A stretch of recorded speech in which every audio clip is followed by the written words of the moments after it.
칠레에서 서쪽으로 3,500km.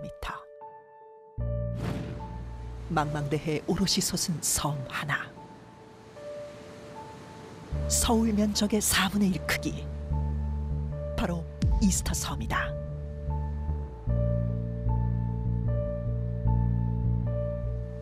이곳에는 인류가 수수께끼를 풀지 못한 불가사의한 석상이 잠들어 있는데, 높이 수십 미터, 최고 무게 80톤에 달하는 거대한 모아이 석상. 모아이 석상 유명하죠.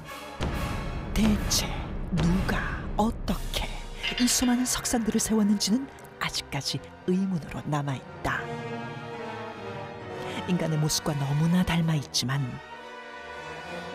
괴이하고 무섭게 느껴지는 세계 곳곳의 미스터리한 석상들, 그리고 마치 살아있기라도 한 듯 눈을 깜빡이고 진짜 눈물인데요? 눈물을 흘리는가 하면 눈물. 심지어 피눈물을 보이기까지 하는데, 끊임없이 목격되는 석상들의 피, 땀, 그리고 눈물. 너무 많이 흘려요. 대체 어떻게 이런 일이 가능한 것일까? 그런데 이 많은 석상 중에 가장 미스터리한 석상이 있었으니 1995년 9월 인도의 수도 뉴델리에서 놀라운 일이 벌어졌다. 풍요와 지혜를 상징하는 신인 가네샤. 가네샤 신의 탄생일에 맞춰 열흘간 축제가 열릴 정도로 인도에서 가장 숭상하는 신 중 하나이며, 사람들은 중요한 일을 앞두고 가네샤 상에 우유를 바치며 제사를 지내곤 했는데, 신적인 존재구나. 제사를 올리던 바로 그때 뭐야? 코끼리 코에. 가네샤 상에 갖다 댄 우유가 서서히 줄어들기 시작한 것. 그 후에도 마치 석상이 마시기라도 한 것처럼 우유는 눈앞에서 사라졌고, 이 놀라운 소식은 인도 전역으로 퍼지기 시작했는데, 와.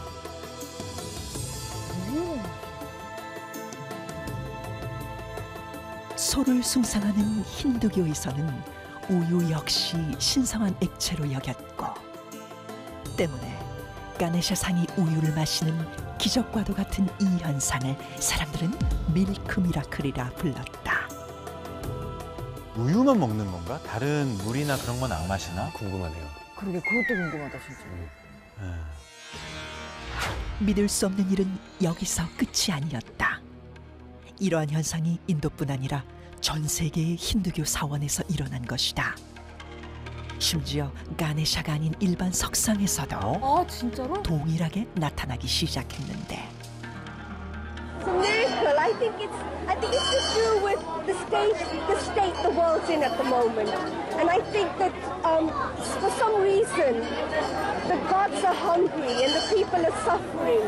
I couldn't believe it. I thought I was going to see it for myself. I just saw it for myself. It's absolutely amazing. 영국, 미국, 캐나다, 그리고 홍콩에 이르기까지 그 수만 20곳이 훌쩍 넘었고, 이러한 현상은 2달가량 이어지다 서서히 모습을 감추었다. 한시적으로만 저런 현상이 있었네. 그런데 11년 후 또다시 인도를 포함해 세계 곳곳의 석상에서 똑같은 일이 발생하기 이번에 시작했다. 다른 석상이네요.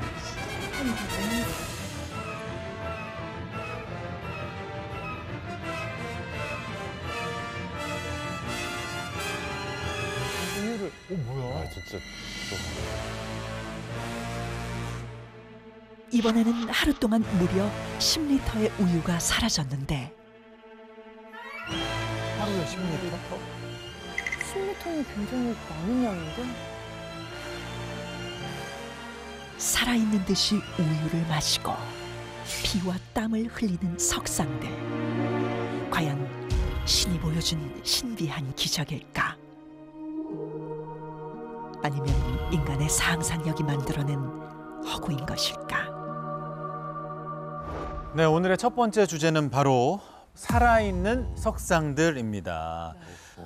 이 세상에 이렇게 미스터리한 석상들이 많은 줄 몰랐는데 다른 분들은 좀 어떤 석상이 좀 인상적이었나요? 생각나는 거 있어요? 일단은 가장 충격적인 건 마지막에 봤던 우유 먹는. 그쵸. 예. 그거는 2006년에도 일어났다고 하니까 그건 좀 굉장히 미스터리한 일인 것 같아요. 예. 저는 눈물 정도는 뭐 그럴 수 있다고 쳐요. 그래. 이게 뭐 수증기라든지 뭐 그냥 물기가 흐르는 걸 수 있으니까. 근데 피눈물 봤을 때는 저거는 정말. 그리고 왠지 진짜 피눈물이야말로 되게 굉장한 스토리가 있을 것만 같고 막. 근데 약간 충혈도 있었어요. 그러니까 그게 되게 그냥 서글퍼 빨간색만 보이잖아요. 흐르는 게 아니라 자, 근데 오늘 저희가 해볼 이야기는 일단 우유를 마시는 가네샤 석상 이야기 나눠보겠습니다.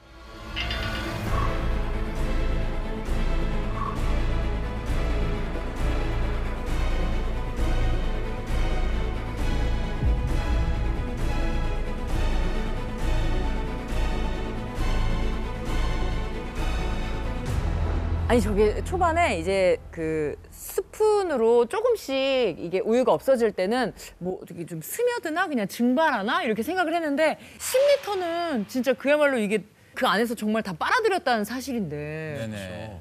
10리터는 이런 진짜 식당에서 쓰는 곰탕 끓이는 그래. 그 냄비에 들어가는 게 10리터 엄마가 한 달 집 비울 때 크게 거기다 끓여놓는데 그러니까. 그것도 막 이만한데. 사실 우유 마시는 석상뿐만 아니라 땀을 흘리거나 피눈물을 흘리는 이런 현상들 너무 미스터리한데요. 우유를 마시는 석상은 사실 좀 저도 진짜 신기하긴 한데 제가 생각하는 우유를 마시는 가네샤 석상의 비밀은 바로 돌의 성질에 있습니다.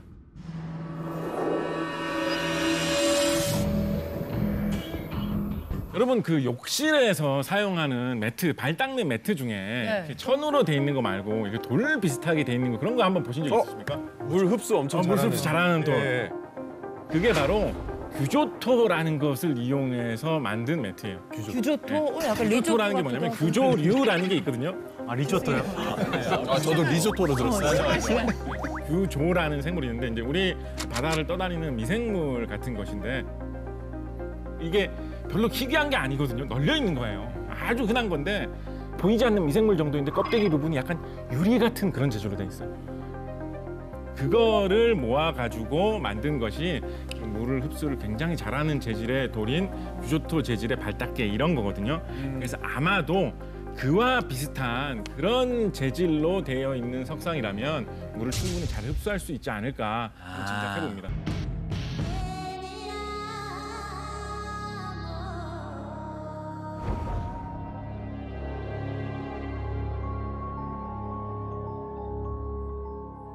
근데 우리가 그 발매트에 물기를 닦는 것처럼 석상이 우유를 그대로 흡수를 하는 것 같진 않아요. 네. 예, 그러니까 영상을 보니까 우유 담은 숟가락을 코 밑에 주잖아요. 맞아요. 예, 그러니까 마치 우유가 코를 따고 이렇게 거꾸로 올라가는 듯한 그런 느낌이었는데 이건 어떻게 설명이 되는 건지 궁금합니다. 혹시 이번에는 물리학 입장에서 말씀을 부탁드려도 될까요?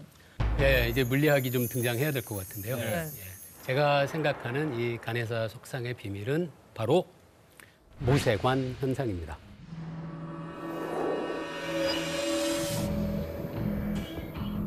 모세 혈관은 저희가 알고 있는데. 예, 사실 맞아요. 비슷한 얘기입니다. 모세라는 게 이렇게 작은 관을 이야기하는 거거든요. 네. 그 우리 주변에 볼 수 있는 다양한 예가 있는데 그 중에 하나가 식물은 땅 속에 있는 물을 자기 입까지 끌어올릴 수 있을까 생각해 볼 수 있잖아요. 그게 바로 모세관 현상을 이용하는 건데요. 모세관 현상이라는 게 아주 가는 관이 있으면은 그 관 안에 담겨 있는 액체에 작용하는 그 물리적인 힘이 두 가지가 있거든요. 하나는 중력은 아래로 내려가도록 할 거고요. 네. 그 다음에 관의 표면에 물이 붙고 싶어 하거든요. 물이 그 응집력 때문에 그래요. 물 분자들 사이에. 그러면 이 내려가려고 하는 중력에 비해서 위 방향을 향하는 관에 붙으려고 하는 힘이 강해지면 그러면 물이 거꾸로 올라가는 걸 볼 수 있어요. 그러면 가네샤 석상 안에도 물관처럼 관이 있는 건가요? 그거는 아닐 것 같은데요. 아까 그 곽재식 작가님이 하신 이야기랑 비슷할 수 있는데 간해사 석상 안에 아마도 굉장히 많은 균열들이 있을 거예요. 그럼 그 균열들이 연결돼서 마치 간해사 석상 안에 모세관이 있는 것처럼 그렇게 작동할 수 있는 거죠. 그럼 저는 궁금한 게 이게 모세관 현상 때문이라면 굳이 우유가 아니고 뭐 물이나 그러게요. 주스나 이런 것도 다 가능하다는 게 아닌가. 네. 물도 가능해요. 물과 우유 모두 다 물방울을 떨어뜨리고 그거를 뒤집어도 작은 물방울은 매달려 있잖아요. 그게 이제 물방울이 물체에 붙어 있는 부착력 같은 게 있는 거죠. 그래서 그 부착력이 있다면 모세관 현상이 항상 가능해요.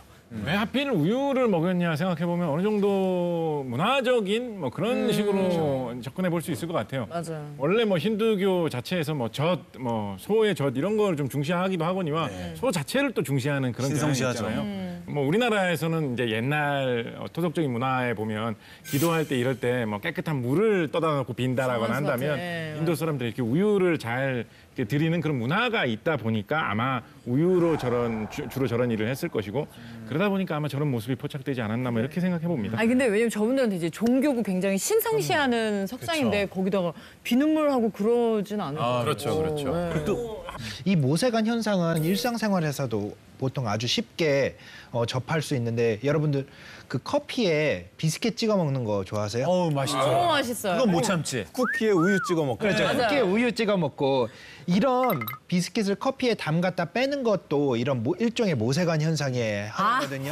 적셔지니까 얘네가 스며들면서 모세관 현상이군. 과자 내부, 그러니까 비스킷 내부에는 수많은 통로하고 구멍이 이렇게 연결이 되어 있는데 그 통로가 일정하게 관 형태로 되어 있는 게 아니라 아주 복잡한 구조로 망처럼 이렇게 형성이 되어 있다 그래요. 그래서 비스킷을 커피에 담그면은 커피의 부착력 때문에 내부 구멍을 따라 움직이고 그렇게 돼서 커피에 이제 스며드는 거죠. 지금 말씀에 의하면 모세관 현상으로 지금 규정을 하시는 건가요? 아니면 또 다른 쪽으로도 생각을 하시는 거예요? 또 다른 가설이 있습니다. 제가 생각하는 가설은 바로 사이펀 효과입니다.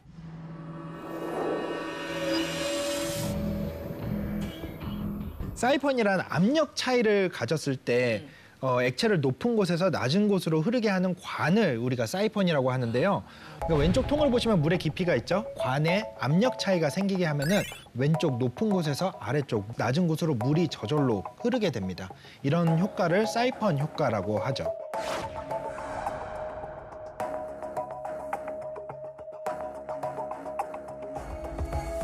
제 기억이 맞다면 어떤 영상에서 저런 거 처음에 저렇게 꽂아 놓으면 안 흐르다가 입을 한번 쪽 빨아주면 그때부터 시작돼요. 그러니까 입으로 쪽 빠는 현상이 관 자체의 압력 차이를 생기게 하는 현상인 거예요. 입으로 쪽 빨면은 관의 압력이 낮아지면서.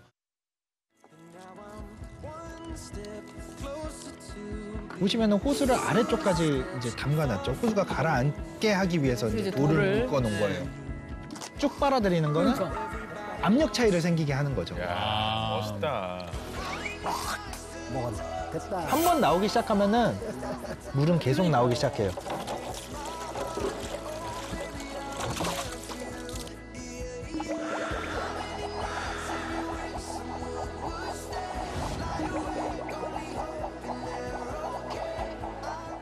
과학적 원리를 일상생활에서 너무 실질적으로 활용한 너무 좋은 예 아니겠습니까? 네, 그러면 이 사이펀 효과와 우유 마시는 가네샤 석상과는 그 저 관의 역할을 코가 해주는 건가요? 가네샤 석상의 코 주변에서 시작한 미세한 공간이 예를 들어 어떤 식으로든 이미 저 관 자체의 압력의 차이가 형성이 돼 있다면은 저 공간에 우유를 갖다 대는 것만으로도 저게 쭉 빨려 들어가서 다른 쪽으로 빨려 나갈 수가 있겠죠. 오? 사이펀 효과처럼. 그럴 수 있겠다. 제일 그럴싸한 것 같은데. 제일 네, 그럴싸한가요? 너 코끼리 코 모양이랑 맞아. 좀 비슷하니까. 네.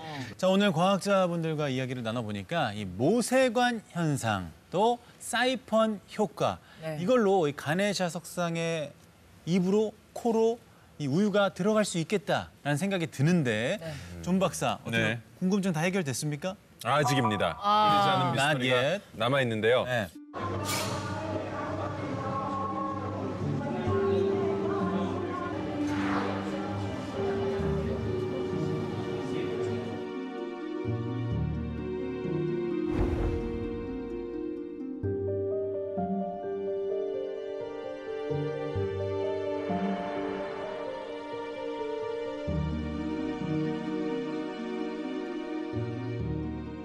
그리고 또 사실 상온에 우유를 또 두게 되면 이게 시간이 지나면 상하거나 상하잖아. 맞아요. 뭔가 이렇게 고체처럼 뭐가 이렇게 뭉치기도 하고. 맞아요.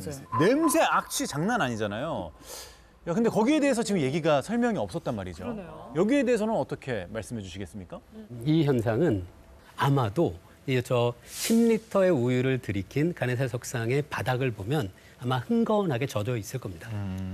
석상의 크기는 중요한 게 아니고요. 이게 이 모세관 현상과 사이펀 현상이 결합해야 될 것 같아요. 이거 그 두 개가 결합하면 이쪽에서 계속 빨려 올라갈 수 있는 거죠. 그럼 악취는 어떻게 해요? 냄새. 청소하시는 분이 있지 않을까요? 아마 석상의 바닥은 계속 젖을 수밖에 없어요. 악취가 안 난다는 거는 분명히 우유가 어떤 식으로든 해결이 됐다는 얘기잖아요. 솔직히 말하면 상온에 있으면은 아무리 깨끗하게 한다고 해도 어떤 부분은 썩었을 거고 그 썩은 부분은 분명히 악취를 나게 했을 텐데 저런 석상은 더 신성시 여겨지지 않겠습니까? 그럼 이런 것들을 분명히 관리하는 사람들은 더 철저히 관리를 했을 거고 그런데 사람들의 믿음이 있잖아요. 이 사람들이 신성시하는 믿음과 이 사람들의 믿음 그리고 이 믿음을 좋은 쪽으로 미스터리를 이용을 할 수 있다면은 굳이 꼭 이런 믿음 그다음에 이런 신앙심을 깨지 않더라도 어떻게 보면은 사람들에게 신앙심과 또 희망과 이런 것들을 더 가져다 주는 게 아닌가 저는 그렇게 생각을 합니다. 네. 만약에 제가 신실하게 저 종교를 믿어. 그래서 내가 되게 막 신성시하는 석상이면 그 현상만 갖고 그냥 신기하다 하지 막 굳이 파헤치려고 하진 않을 것 같아요. 뭐 물도 한번 따라보고 뭐 다른 음료 이런 생각 못 하죠. 맞아요. 자, 첫 번째 미스터리 살아있는 석상들. 정말 풀리지 않는 신비한 기적이었을까요? 아니면 인간의 믿음과 상상력이 빚어낸 허구였을까요? 판단은 시청자 여러분의 몫입니다. 다빈치 노트, 살아있는 석상들. 당신의 생각은 어떻습니까?